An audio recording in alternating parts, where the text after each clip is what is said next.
Willie Mays opened his big league career with a confidence-rattling 0 for 12 stretch before finally blasting a home run off Warren Spahn in early 1951. "I'll never forgive myself," Spahn later joked. "We might have gotten rid of Willie forever if I'd only struck him out." Instead, to the delight of everyone except opposing pitchers, Mays' home run atop the left field roof at the Polo Grounds served as a warning blast for one of the longest and most exhilarating careers in baseball history. Mays, who died Tuesday at age 93, still represents the gold standard for an all-around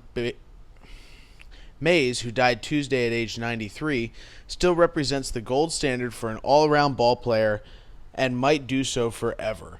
He could hit, run, field, throw with equal aplomb. "If he could cook, I'd marry him," manager Leo DeRocher once said. The San Francisco Giants announced Mays' passing Tuesday evening. No cause of death was provided. "My father has passed away peacefully and among loved ones," Michael Mays said as part of the Giants' announcement. "I want to thank you from the bottom of my broken heart for the unwavering love you have shown him over the years. You have been his life's blood." Beyond his skills and gaudy stats, Mays brought an irresistible ebullience to the diamond. The "Say Hey Kid" performed with a showman's flair, making basket catches in center field, taking daring chances on the base paths, winning 4 home run crowns, 12 Gold Glove awards, and laughing all along with that gleeful, high-pitched voice. "That's what his idea was, to please the crowd," the late Giants reliever Stu Miller observed. Mays even wore a cap one size too large to ensure that it would fly off cinematically whenever he darted across the field. With his incandescent style, Mays forever made the game look fun, whether it was dazzling in a Giants uniform or playing stickball with the kids on St. Nicholas Avenue and 155th Street in his Harlem neighborhood, sometimes on the same day. As Dodgers executive Branch Rickey once said, Mays' greatest attribute was the frivolity in his bloodstream that doubled his strength with laughter.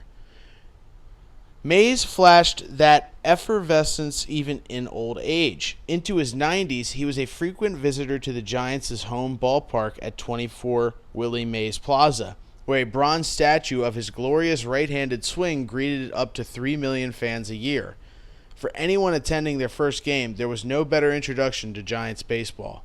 "I'm not sure what the hell charisma is," former Red slugger Ted Kluszewski once says, "but I get the feeling it's Willie Mays." Rob Manfred, the MLB commissioner, issued a statement from Birmingham, Alabama, where coincidentally this week's game at Rickwood Field would honor a significant chapter of Mays' early career. "All of Major League Baseball is in mourning today as we are gathered at the very ballpark where a career and a legacy like no other began," Manfred said. Willie Mays took his all-around brilliance from the Birmingham Black Barons of the Negro American League to the historic Giants franchise. From coast to coast in New York and San Francisco, Willie inspired generations of players and fans as the game grew and truly earned its place as our national pastime. News of Mays' death hit the baseball world hard. "I am beyond devastated and overcome with emotion," Barry Bonds wrote in an Instagram post. The 7-time MVP's father, Bobby Bonds, was a Mays teammate and dear friend. "I have no words to describe what you mean to me. You helped shape me to be who I am today. Thank you for being my godfather and always being there. Give my dad a hug for me. Rest in peace, Willie. I love you forever." Keith Hernandez, the former first baseman turned New York Mets broadcaster, grew up in the Bay Area. He struggled to maintain his composure on the air Tuesday while discussing a conversation he'd had with the older version of Mays. What always came off was, he was the Say Hey Kid. He had that ebullient personality, infectious and genuine, Hernandez said, fighting tears, and I got to tell him that he was the greatest player I ever saw.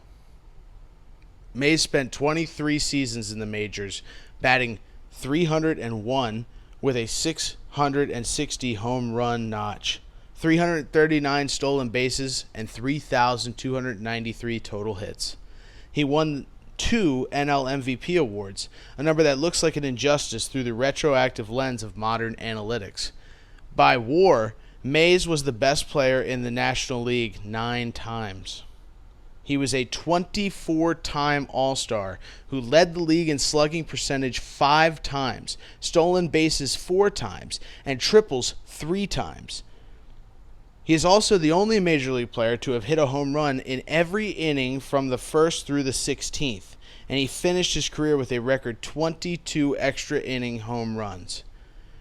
Joe Posnanski, best-selling book Baseball 100, threw in a few extra points for the artistic impression and ranked Mays as the greatest player in the history of baseball. What do you love most about baseball? Mays did that, Posnanski wrote. To watch him play, to read the stories about how he played, to look at his glorious statistics, to hear what people say about him is to be reminded why we love this odd and ancient game in the first place. Yes, Willie Mays has always made kids feel like grown-ups and grown-ups feel like kids. In the end, isn't that the whole point of baseball? Mays' teammates would dispute that ranking. Besides his 5-tool athletic gifts, Mays also brought Mensa-level baseball intellect to the diamond.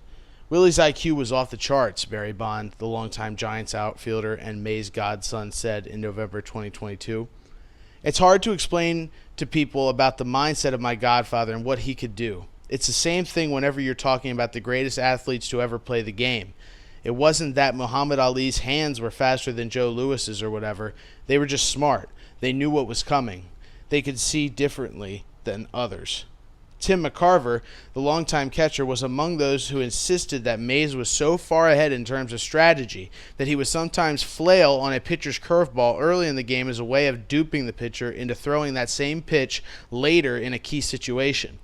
Mays was also a perceptive base runner who, when scoring from the second on a single, would slow up just around third just long enough to draw the throw from the outfield. Doing so allowed whoever hit the ball to reach second. You have to be thinking 2 or 3 ways when you're running the bases, May explained. Not just one way, 2 or 3. Mays amazed his teammates with his defensive jumps on balls hit to the outfield, as well as his knack for racing home from third if a pitch so much as trickled away from the catcher at a home plate. Willie Mays was not the fastest guy in baseball, but he was the quickest to react, the late Giants broadcaster Lon Simmons once says. May was so many steps ahead of the other players that his managers, especially Durocher and Herman Franks, let him direct traffic during games. I managed the field when I played, Mays said. The other players played off me like a quarterback. Mays said his duties included calling the pitches from the outfield. He'd touch his head for a fastball, his chest for a breaking ball, and his knees for a changeup. 1, 2, 3. His blend of physical and mental prowess allowed him to remain productive long after many contemporaries trailed off. He played until age 42 at a time when such a thing was rare. He ranked among the league's top 10 oldest players in each of his final 6 seasons. Throughout his career, he was annually one of the most durable players. Starting in 1954, Mays played at least 150 games a season for 13 years in a row, a feat not even the game's most revered Ironmen, Lou Gehrig and Cal Ripken, could match. Born Willie Howard Mays on May 6, 1931 in Westfield, Alabama, the kid's future seemed preordained from the crib. As the tale goes, the baby was 6 months old when then Willie Mays Sr. put a baseball on the chair and told his son to go get it. Both parents were distinguished athletes. Mays Sr., who worked by day sweeping floors at the local steel mill or serving as a railroad porter, also found time to star in the local semi-pro Tennessee Coal and Iron League. Willie's mother, Annie Satterwhite, led her Birmingham area high school team to 3 consecutive basketball state titles and also excelled on the track team. By age 5, May would play catch with his father on the farmland near their home. Willie Sr. taught his son each position, starting with catcher, and told him that he could boost his value by honing every skill required on the diamond. Mays fared well in other sports too, averaging 20 points a game on the basketball court and serving as the star quarterback at Fairfax Industrial High School. Mays began his professional baseball career at age 16 with the Chattanooga Choo-Choos, a minor league team.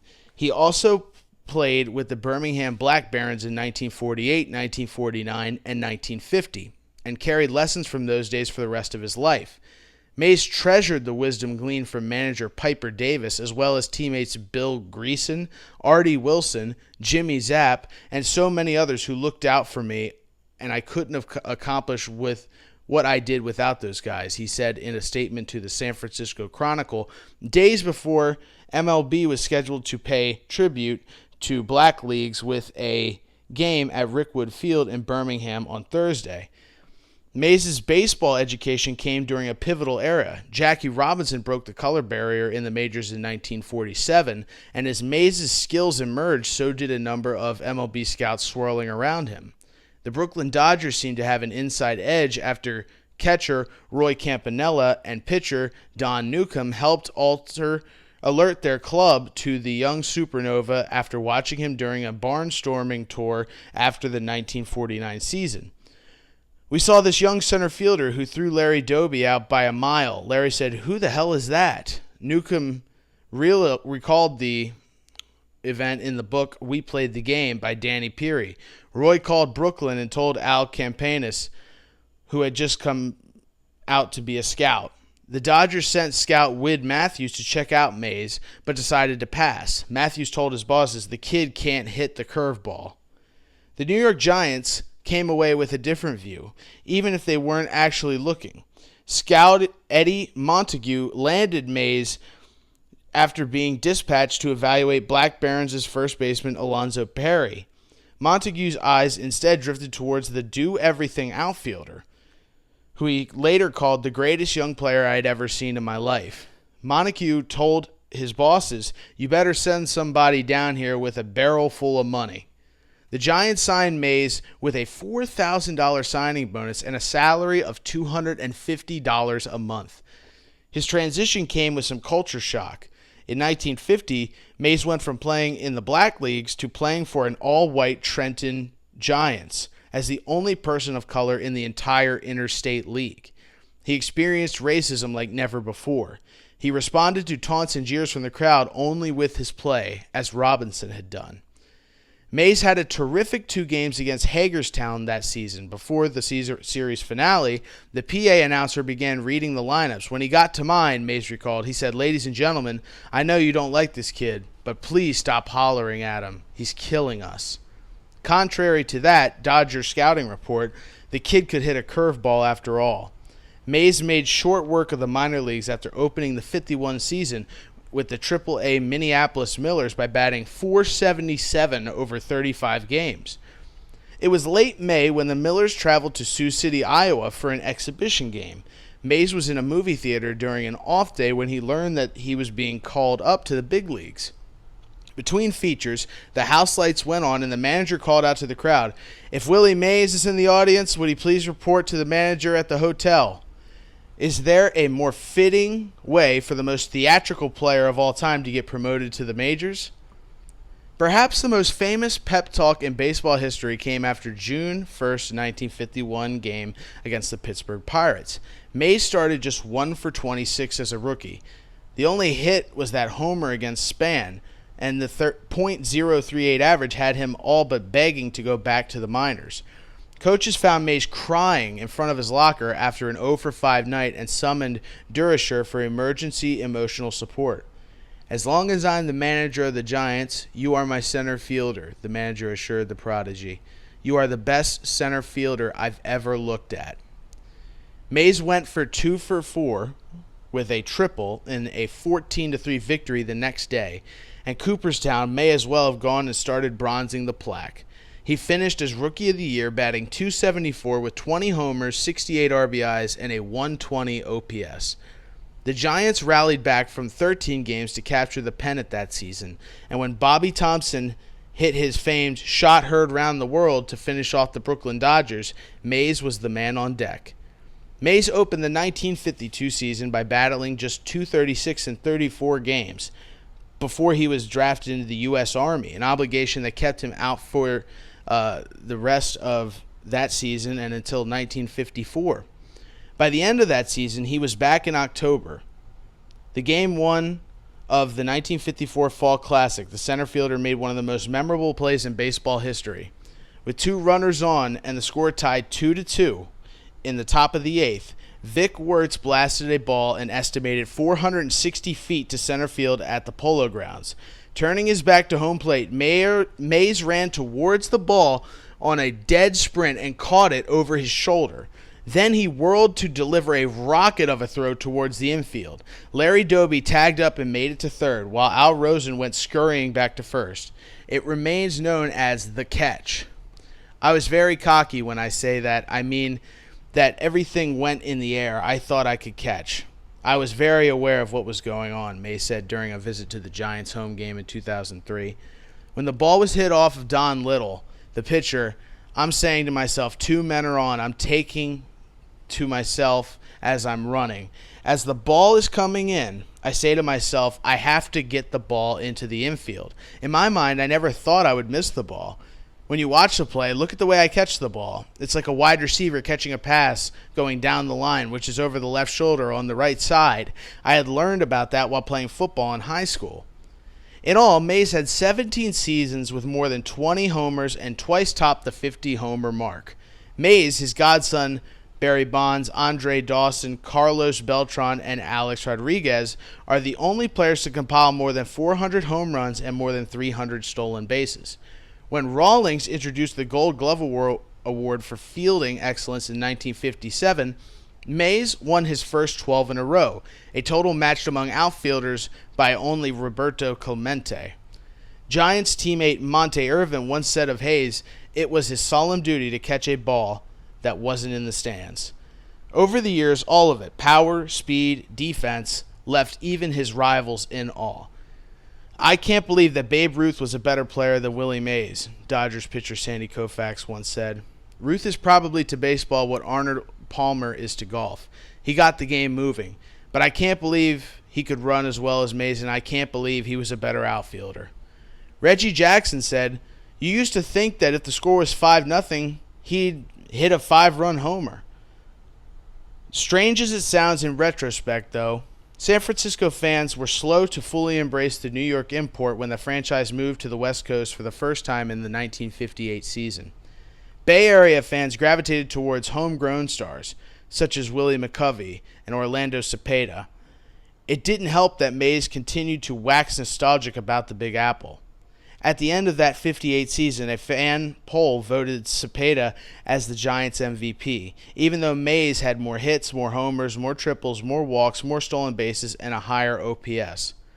I think San Francisco supported the whole club when I first came out, but you could feel the fans wanted their own ball player. Mays told author Steve Bilker in 2001, I guess they chose Cepeda. It didn't bother me. I had never had any letdowns in baseball. I know what I did. When the Giants moved from Seal Stadium to the blustery Candlestick Park in 1960, the right-hander reconfigured his swing to drive the ball towards right center field, where the wind was more forgiving. Mays led the NL in home runs 3 times while playing at the stick, including a career-high 52 in 1965. The single greatest day of his career, though, was on the road at County Stadium in Milwaukee on April 30th, 1961. The day hardly had the makings of a classic. Mays arrived at the ballpark terribly ill due to some questionable room service spare ribs he consumed with McCovey a night earlier. Mays felt so rotten before the game that he warned manager Alvin Dark to leave him out of the lineup. But as a test run, May borrowed a lighter bat from a teammate, Joey Amalfitano, and took out some hacks. Amalfitano and took some hacks in the batting cage. Every ball I hit for the first 6 balls goes out of the park, Mays recalled. With a change of heart and stomach, Mays promptly marched to the lineup, crossed out whoever had been listed as the center fielder, and inked his own name. He went 4 for 5 with 8 RBIs, becoming just the 9th player in baseball history to hit 4 home runs in a single game. How about some more ribs? McCovey asked him when it was over. Time eventually tagged out even Mays. He played the final and half of his career for the New York Mets, and his swan song took place in 1973 in a World Series against the A's, where his 2 misplays in the outfield in Game 2 became a cautionary tale about once grateful athletes sticking around too long. It was a portrayal Mays forever resented. They said, well, Look at that old man falling down. Well, anybody could have slipped. It was a wet field, he protested. For another thing, in the 12th inning of that same game, Mays delivered a run-scoring single off Rollie fingers to break a 6-6 tie and propel the Mets to a 10-7 victory. I don't think a guy should be criticized for playing as long as he feels he can play, Mays said. I contributed all the way until I quit. Mays worked in several goodwill ambassador roles in retirement, including a problematic deal with Bally's Casino in Atlantic City, for which he was paid to greet people and play golf. Because of the proximity to the gambling industry, then-Commissioner Bowie Kuhn reacted by prohibiting Mays and Mickey Mantle, who had a similar job, from having salaried roles with major league clubs. In essence, Kuhn forced two of the greatest names in baseball history to sever their ties with the game. Mays spent much of the rest of his life savoring the embrace of the game he loved. When the Giants opened their new waterfront ballpark in 2000, Mays became a regular visitor and spent many a day spinning yarns in the home clubhouse.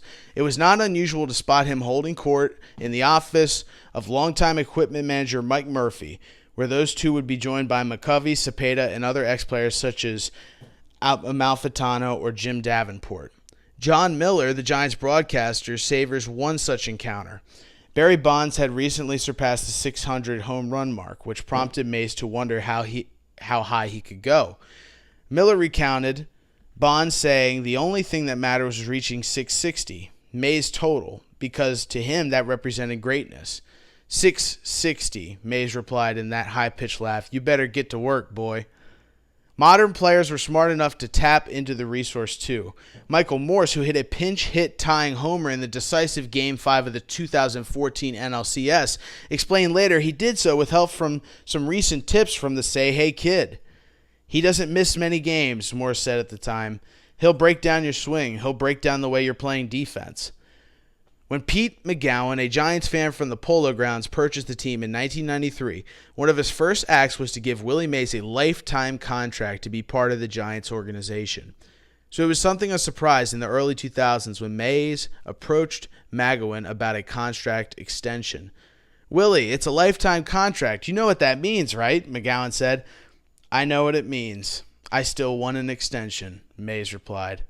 As it turns out, Mays had requested an extra year on the deal to ensure that his second wife, May, would be cared for even after he was gone, and that Mays at his best, still thinking several moves ahead. Sadly, May preceded him in death on April 19, 2013 due to complications from Alzheimer's disease. In 2015, Mays was honored by Barack Obama at the White House with the Presidential Medal of Freedom, the nation's highest civilian award.